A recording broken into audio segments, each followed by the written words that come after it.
Kasi sinasabi nila, wala daw sa relihiyon ng kaligtasan. Kahit wala na daw yung relihiyon, magpakabuti ka lang, ligtas ka na. Tama, magpakabuti ka, maliligtas ka. Pero napakalaking katanungan, paano ka magpapakabuti kung wala kang guide? Wala kang sinusunod. Anong sinasabi mong pagpapakabuti? Kasi magkakaiba tayo ng pananaw sa pagpapakabuti.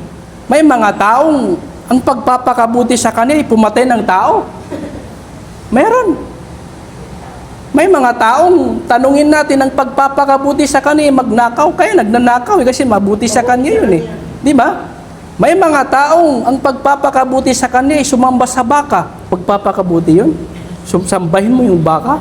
So magkakaiba tayo ng pananaw sa word na pagpapakabuti. So ngayon, para makita natin, matagpuan natin kung ano yung tama talaga na pagpapakabuti, kailangan natin ng tunay na religion na yun ang tunay na ibinigay sa atin ng Diyos. Sa Quran sabi, Inna ad-dina indallahi al-Islam. Ang tanging relihiyon ayon sa pananaw ni Allah ay ang Islam. Ang ibig sabihin ng Islam is complete submission to the will of God. Complete submission to the will of Allah. Susuko ka sa Kanya. Kahit na gusto mo yung bagay na ito, kung ito naman ay salungat sa kagustuhan ng Diyos, susuko ka sa Kanya. Hindi mo ito susundin kahit gustong-gusto mo yan. Ibig sabihin na susuko tayo, susunod tayo sa mga utos ni Allah. Yan ang Islam. At walang tatanggapin si Allah Ta'ala na relihiyon bukod pa sa Islam. وَمَنْ يَبْتَغِ غَيْرَ الْإِسْلَامِ دِينًا فَلَنْ يُقْبَلَ مِنْهُ وَهُوَ فِي الْآخِرَةِ مِنَ الْخَاسِرِينَ. Sabi sa Quran, si Allah, sinabi niya, sino man ang maghangad pa ng ibang pananampalataya, ibang relihiyon bukod pa sa Islam, hindi ito tatanggapin sa kanya at siya ay kabilang sa mga talunan sa kabilang buhay.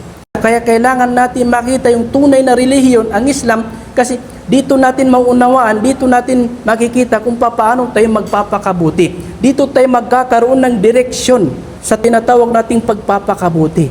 Dito tayo magkakaroon ng tamang guide kung paano tayo magpapakabuti.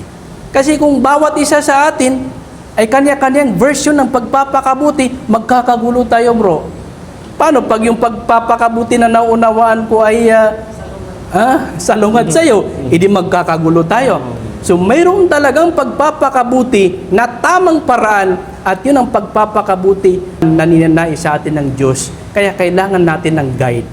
Doon tayo magiging tunay at tapat na mabuting tao sa pananaw ng Diyos, sa pananaw ni Allah.